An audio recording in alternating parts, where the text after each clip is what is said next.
Idukki dealers സഹകരണ ബാങ്കിന് മുന്നിൽ പ്രതിഷേധവുമായി നിക്ഷേപക തുകയും പലിശയും തിരികെ നൽകാൻ കോൺഗ്രസ് ഭരിക്കുന്ന ബാങ്ക് തയ്യാറാകാത്തതിനെ തുടർന്നാണ് പ്രത്യക്ഷ സമരവുമായി സഹകാരി കൂട്ടായ്മ രംഗത്തെത്തിയത്. ബാങ്കിന് മുന്നിൽ സഹകാരികൾ നിരാഹാര സമരവും ആരംഭിച്ചു.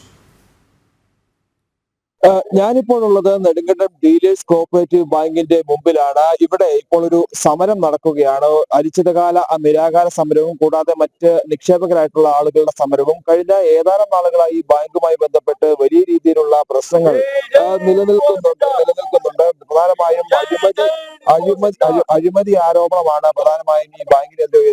പ്രധാനമായും നിക്ഷേപകരെല്ലാം തന്നെ ലക്ഷക്കണക്കിന് രൂപകൾ, ഒരു വ്യക്തി ലക്ഷക്കണക്കിന് രൂപകൾ അടക്കമാണ് ഈ ബാങ്കിൽ നിക്ഷേപിച്ചിട്ടുള്ളത്.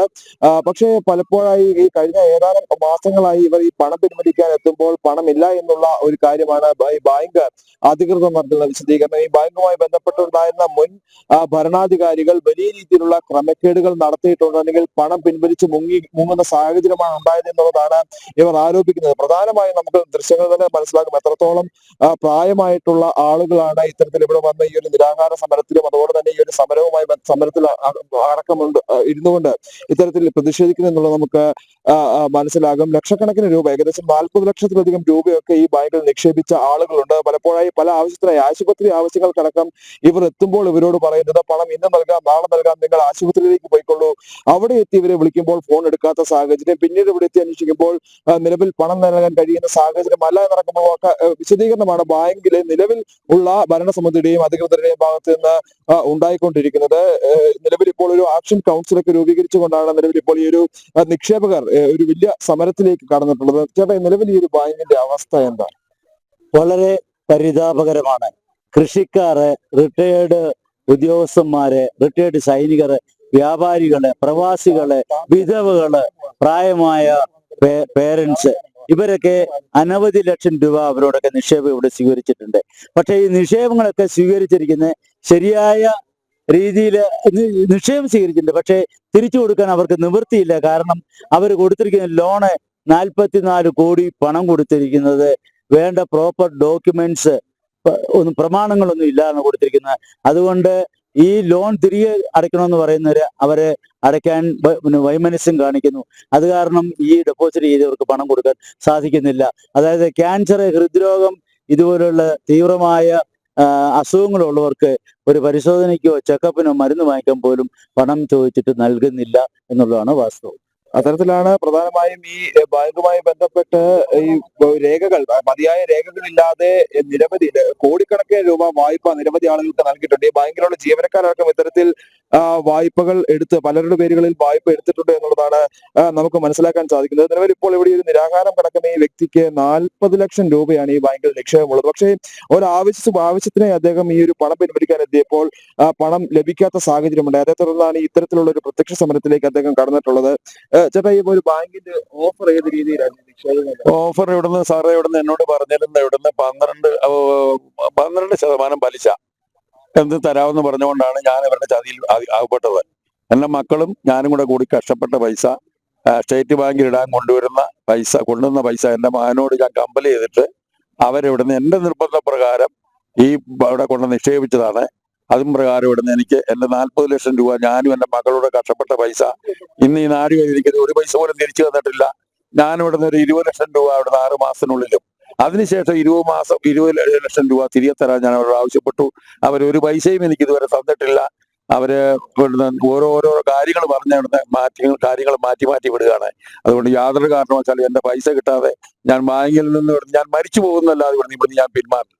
അത്തരത്തിലാണ് ചില തീരുമാനങ്ങൾ ആളുകൾ എടുത്തിട്ടുള്ളത്. മാസങ്ങളായി ഇങ്ങനെ നടക്കുന്നത്. നമ്മളൊക്കെ കാണാം, വൃദ്ധരായിട്ടുള്ള മാതാപിതാക്കളൊക്കെയാണ് ഇവിടെ വന്നിരിക്കുന്നത്. അവർ ഒരു ആയുസ് കൊണ്ടുണ്ടാക്കിയ തുകകളുണ്ട്, പൈസകളുണ്ട്, ലക്ഷക്കണക്കിന് രൂപകളുണ്ട്. അതെല്ലാം തന്നെ നഷ്ടപ്പെട്ടു പോകുമോ എന്നൊരു ആശങ്കയിലാണ് അവർ ഈ ഒരു ബാങ്കിന്റെ മുന്നിൽ ഇത്തരത്തിലുള്ള ഒരു സമര പരിപാടിയുമായിരിക്കുന്നത്. നമുക്ക്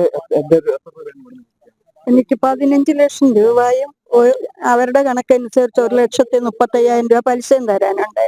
ഇനി എനിക്ക് പലിശ തന്നില്ലേലും എന്റെ മുതൽ തന്നാൽ മതി. ഞാൻ എന്റെ കിടക്കപ്പാടം വിറ്റിട്ട് ഞാൻ കിട്ടല്ല, സിന്ധു കയറി ഇറങ്ങി വന്ന് മേടിച്ചോണ്ട് വന്നതാണ് ഈ പൈസ.